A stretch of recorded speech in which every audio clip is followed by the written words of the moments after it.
अस्सलाम वालेकुम। उम्मीद है सब लोग खैरियत से होंगे और अल्लाह सबको बमा एल अपनी ज़ुबान में रखे। दोस्तों, खबरें तो आप सब ने सुन ली होंगी और डेली सुन रहे हैं जो अदालतों में कार्रवाई हो रही है या जिस तरफ अब मुल्की हालात जा रहे हैं। इनसे हट के मैंने आज जो पाकिस्तान का 75 सालों से या 80 सालों से या पाकिस्तान बनने के बाद जो पाकिस्तान का एक निज़ाम है उस पर बात करनी है। ना ये निज़ाम ही में है ना शी में है। ये किस तरह चल रहे हैं किस पे बात कर लेते हैं, और बाकी जो बार बार हुकूमतें गिराई गई और उन पे बात करनी है, उससे आम बंदे को क्या फ़ायदा हुआ या पाकिस्तान की पब्लिक को उससे क्या फ़ायदा हुआ, उस पर बात करनी है। तो सबसे पहले ले लेते हैं पाकिस्तान के निज़ाम को। अच्छा, मेरी सबसे पहली तो मेरी ये रिक्वेस्ट है पाकिस्तान के जो अरबाब इख्तियार लोग हैं जिनके पास पावर है, जो पाकिस्तान के करता धरता हैं, उनसे एक रिक्वेस्ट है कि ये पाकिस्तान में हम 75-76 सालों से या पाकिस्तान बनने के बाद आज तक हम फैसला नहीं कर सके कि हमारा निज़ाम कौन सा है। हमारा दुनिया में दो किस्म के निज़ाम है ना, या सदारती निज़ाम है या पार्लिमानी निज़ाम है। हमारा कभी सदारती निज़ाम ऊपर चला जाता है, कभी पार्लिमानी निज़ाम ऊपर चला जाता है, और बाज़ का ये निज़ाम शख्सियात के गिर्द घूमता है। शख्सियात ऊपर हो जाती हैं और निज़ाम नीचे हो जाता है। तो इस बारे में सबसे पहले ये इसकी ज़िंदा मिसाल जो है वो है सदर आसिफ अली जरदारी का दौर था, और उस वक्त पार्लिमानी निज़ाम था, लेकिन पावर सारी जो है वो आसिफ जरदारी के पास थी। तो ये शख्सी निज़ाम है वो ऊपर हो गया और जो पार्लिमानी निज़ाम है वो नीचे हो गया। इसी तरह कभी सदारती निज़ाम आता है, कभी पार्लिमानी निज़ाम आता है, और कभी पार्लिमानी निज़ाम में भी कभी वो सदारती निज़ाम के जो कुछ पिलर हैं कभी वो ऊपर हो जाते हैं और पार्लिमानी निज़ाम नीचे हो जाता है। कभी पार्लिमानी निज़ाम ऊपर होता है और वो पिलर नीचे हो जाते हैं। ये हम अभी तक ये फैसला नहीं कर सके कि हमारे मुल्क में निज़ाम कौन सा होगा, और ना ही पॉलिसियों का तसलसल है। पहले निज़ाम पे ही बात रहते हैं, पॉलिसियों पे बाद में आ जाते हैं। तो निज़ाम की बात है, अब पाकिस्तान में पार्लिमानी निज़ाम है। अच्छा, पार्लिमानी निज़ाम में आप ये देखें कि उधर से गवर्नर साहब अलफ ले रहे हैं वज़ीर आला से, यहाँ पे सदारती निज़ाम ऊपर हो गया एक। फिर जितने 4 गवर्नर हैं या जितने भी ये लोग बैठे हुए हैं, ये पार्लिमानी निज़ाम में इन लोगों का क्या काम है? गवर्नर हाउसेज हैं, ये लोगों को इनको नीलाम करें और पाकिस्तान के कर्जे उतारें। इसी तरह हर ज़िला में एक डीसी ऑफिस है, डीसी का घर है। यकीन करें कि वो 40-50 बाज़ का इससे भी ज़्यादा पे चला जाता है। इतने बड़े बड़े वो एरिया उन्होंने संभाल के, और बेहतरीन एरिया, बेहतरीन उस शहर की लोकेशन संभाल के बैठे हुए हैं।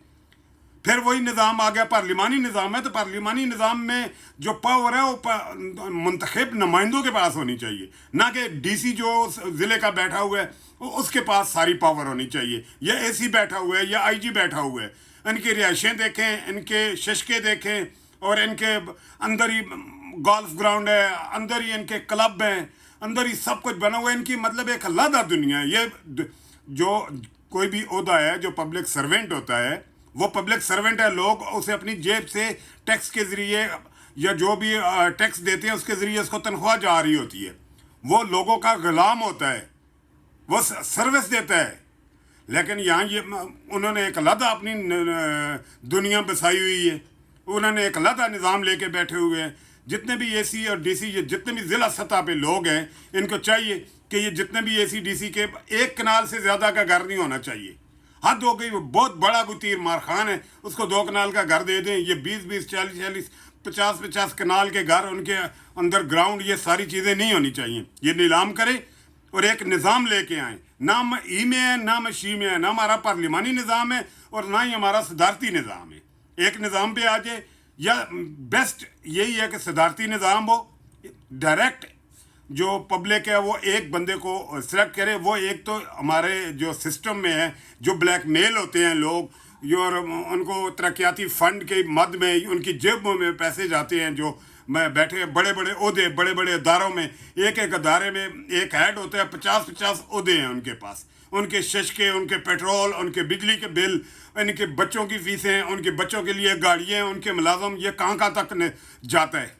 तो बेहतर है कि पाकिस्तान में सदारती निज़ाम लेके आ जाएं, या पार्लिमानी निज़ाम भी आए तो वो 10 साल के लिए एक किसी उसको ایک گورنمنٹ کو یا جو پبلک کے نمائندے ہیں جو الیکٹ ہو کے آئے ہیں ان کو چلنے دے، کیونکہ جمہوریت میں انہوں نے آگے جا کے جواب دینا ہوتا ہے. اگر صحیح جمہوریت میں یا عوام کی ووٹ سے جو بندہ الیکٹ ہو کے آتا ہے اس نے اگلے 5 سالوں بعد یا 10 سالوں بعد عوام کے پاس جانا ہوتا ہے. یہاں ہمارا سسٹم یہ ہے کہ 5 سال کے وہ آخری 4 سالوں میں منصوبے لگاتا ہے، اس کے بعد اگلی گورنمنٹ آ جاتی ہے یا کوئی رجیم چینج ہو جاتا ہے، اگلی گورنمنٹ آتی ہے تو پالیسیاں اپنی شروع کر دیتی ہے، وہ ادھر سے ہی کام وہاں پہ ٹھپ ہو جاتے ہیں، اس کام کو آگے کنٹینیو نہیں کیا جاتا. ایک تو ایک ایسا قانون ہونا چاہیے جو ایک کام شروع ہو گیا، عوام کا پیسہ، پاکستان کا پیسہ اس پہ لگ گیا تو اس کو کمپلیٹ کرنا چاہیے چاہے کوئی بھی گورنمنٹ ہو.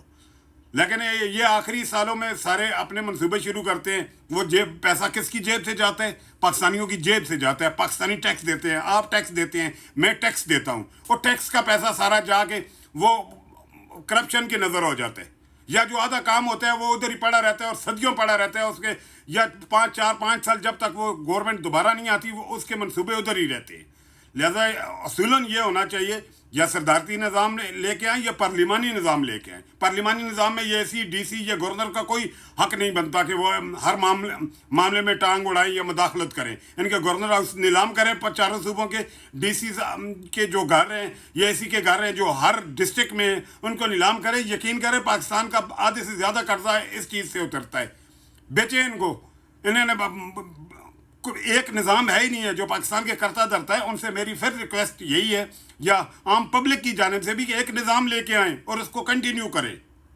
یہاں کبھی شخصیت نظام سے اوپر ہو جاتی ہے، کبھی صدارتی نظام اوپر ہو جاتا ہے، کبھی پارلیمانی نظام نیچے ہوتا ہے. ایک نظام اور اسی کو کنٹینیو کرے. اب دوسرا رجیم چینج کا میں یہ کہہ رہا تھا کہ رجیم چینج ہوا یا حکومت چینج ہوئی، عام پاکستانی کو کیا فائدہ ہوا مجھے یہ بتائیں. میں اپنی بات کرتا ہوں، میری اتنی سیلری ہے یا میرا اتنی ہی انکم ہے.